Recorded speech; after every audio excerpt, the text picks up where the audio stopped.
നമസ്കാരം. സ്റ്റഡി ഡെസ്കിൻ്റെ പുതിയൊരു വീഡിയോയിലേക്ക് സ്വാഗതം. ഇന്നത്തെ ക്ലാസ്സിൽ PSC SSC പരീക്ഷകളിൽ ആവർത്തിച്ച് ചോദിച്ചിട്ടുള്ള ചില പ്രധാനപ്പെട്ട ആൻറ്റോണിംസ് ആണ് നമ്മൾ പഠിക്കുന്നത്. ഇത് ആൻറ്റോണിംസിൻ്റെ മൂന്നാമത്തെ ക്ലാസ്സാണ്. ആദ്യത്തെ 2 ക്ലാസ്സുകൾ കണ്ടിട്ടില്ലാത്തവർ അത് കാണാൻ ശ്രമിക്കുക.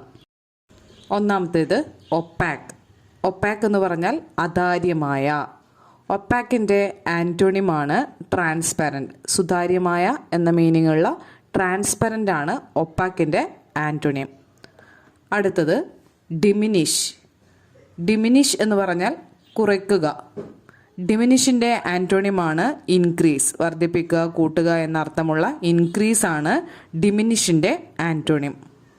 അടുത്തത് അഡപ്റ്റ്. അഡപ്റ്റ് എന്ന് പറഞ്ഞാൽ പ്രഗത്ഭൻ എന്നാണ് അഡപ്റ്റിൻ്റെ മീനിങ്. അതിൻ്റെ ആൻറ്റോണിയമാണ് കഴിവില്ലാത്ത എന്നർത്ഥമുള്ള ഇനെപ്റ്റ്. അടുത്തത് ക്ലിയർ. വ്യക്തമായ എന്നർത്ഥമുള്ള പദമാണ് ക്ലിയർ. അതിൻ്റെ ആൻറ്റോണിയമാണ് അവ്യക്തമായ എന്നർത്ഥമുള്ള വേഗ്.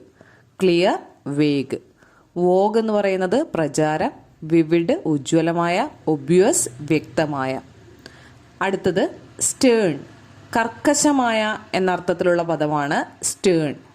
സ്റ്റേണിൻ്റെ ആൻറ്റോണിമാണ് ലിനിയൻറ്റ്, ദയയുള്ള. സ്റ്റേൺ, ലിനിയൻറ്റ്. ഫ്ലിൻറ്റി എന്ന് പറയുന്നത് കരുണയില്ലാത്ത എന്നർത്ഥമുള്ള പദമാണ് ഫ്ലിൻറ്റി. ലിബറൽ എന്നത് ഉദാരമായ എന്നർത്ഥമുള്ള പദമാണ് ലിബറൽ. അടുത്തത് ഫ്രാഗ്രൻസ്. ഫ്രാഗ്രൻസ് എന്ന് പറഞ്ഞാൽ സുഗന്ധം. ദുർഗന്ധം എന്നർത്ഥമുള്ള സ്റ്റിങ്ക് ആണ് ഫ്രാഗ്രൻസിൻ്റെ ആൻറ്റോണിയം. മറ്റ് ഓപ്ഷൻസ് നോക്കാം. അരോമ. അരോമ എന്ന് പറയുന്നത് സൗരഭ്യം. ട്രഡ്ജ് എന്ന് പറഞ്ഞാൽ കഷ്ടപ്പെട്ട് നടക്കുക, അതാണ് ട്രഡ്ജ്. അടുത്തത് പ്രോപ്പർ. ശരിയായ എന്നർത്ഥമുള്ള പദമാണ് പ്രോപ്പർ. പ്രോപ്പറിൻ്റെ ആൻറ്റോണിയമാണ് ഇംപ്രോപ്പർ. Proper, improper. അടുത്തത് ആംഗ്വിഷ്. ആംഗ്വിഷ് എന്ന് പറഞ്ഞു കഴിഞ്ഞാൽ വേദന. വേദന എന്നർത്ഥത്തിലുള്ള പദമാണ് ആംഗ്വിഷ്. ആംഗ്വിഷിൻ്റെ ആൻറ്റോണിയമാണ് ജോയ്. ആംഗ്വിഷ്, ജോയ്. അടുത്തതാണ് പ്രിഡിസസർ. പ്രിഡിസസർ എന്ന് പറയുന്ന പദത്തിനർത്ഥം മുൻഗാമി എന്നാണ്. പിൻഗാമി എന്നർത്ഥം വരുന്ന സക്സസർ ആണ് പ്രിഡിസസറിൻ്റെ ആൻറ്റോണിയം. ഓപ്ഷൻസിൽ വരുന്ന ആൻസിസ്റ്റർ പൂർവികർ, അസെൻഡന്റ് ആരോഹണം. അടുത്തത് റിജിഡ്. റിജിഡ് എന്നാൽ ഉറപ്പുള്ള എന്നർത്ഥം വരുന്ന പദമാണ്. അതിൻ്റെ ആൻറ്റോണിയമാണ് flexible. Rigid, flexible. Next sovereign. പരമാധികാരം എന്നർത്ഥമുള്ള പദമാണ് സോവറിൻ. അതിൻ്റെ ആൻറ്റോണിയമാണ് കീഴാളൻ എന്നർത്ഥം വരുന്ന സബോർഡിനേറ്റ്. Sovereign, subordinate. മൊണാർക്ക് എന്ന് പറഞ്ഞാൽ രാജാവ്, ഓട്ടോക്രാറ്റ്, സ്വേച്ഛാധിപതി. അടുത്തത് എക്സോണിറേറ്റ്. കുറ്റവിമുക്തനാക്കുക എന്നർത്ഥമുള്ള പദമാണ് എക്സോണിറേറ്റ്. കുറ്റപ്പെടുത്തുക എന്നർത്ഥം വരുന്ന അക്യൂസ് ആണ് എക്സോണിറേറ്റിൻ്റെ ആൻറ്റോണിയം. Next fragrance. സുഗന്ധം എന്നർത്ഥമുള്ള പദമാണ് ഫ്രാഗ്രൻസ്. അതിൻ്റെ ആൻറ്റോണിയമാണ് ദുർഗന്ധം എന്നർത്ഥമുള്ള സ്റ്റെഞ്ച്. ഫ്രാഗ്രൻസ്, സ്റ്റെഞ്ച്. സ്റ്റെയിൽ എന്ന് പറയുന്നത് പഴകിയ, സ്റ്റാഞ്ച് തടയുക, സ്റ്റാക്ക് തണ്ട്. അടുത്തത് ഹിൻഡർ. ഹിൻഡർ തടസ്സപ്പെടുത്തുക എന്നർത്ഥമുള്ള പദമാണ് ഹിൻഡർ.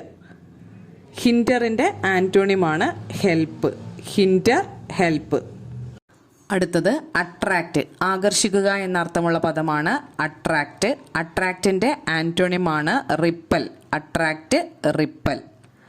ഇന്നത്തെ ക്ലാസ്സിൽ പ്രധാനപ്പെട്ട 15 ആൻറ്റോണിംസ് ആണ് നമ്മൾ പഠിച്ചത്. ഏതൊക്കെയാണെന്ന് ഒന്നുകൂടെ നോക്കാം. Opaque, transparent. Diminish, increase. Adept, inept. Clear, vague. Stern, lenient. Fragrance, stink. Proper, improper. Anguish, joy. Predecessor, successor. Rigid, flexible. Sovereign, subordinate. Exonerate, accuse. Fragrance, stench. Hinder, help. Attract, repel. ആൻറ്റോണിംസിൻ്റെ ആദ്യത്തെ 2 ക്ലാസ്സുകൾ കണ്ടിട്ടില്ലാത്തവർ അത് കാണാൻ ശ്രമിക്കുക. അതിൻ്റെ ലിങ്ക് ഡിസ്ക്രിപ്ഷനിൽ നൽകിയിട്ടുണ്ട്. ഈ ക്ലാസ് നിങ്ങൾക്ക് ഉപകാരപ്പെട്ടുവെങ്കിൽ ചാനൽ സബ്സ്ക്രൈബ് ചെയ്യുക, വീഡിയോ ലൈക്ക് ചെയ്യുക. മറ്റൊരു പ്രധാനപ്പെട്ട ടോപ്പിക്കുമായി അടുത്ത ക്ലാസ്സിൽ കാണാം. താങ്ക്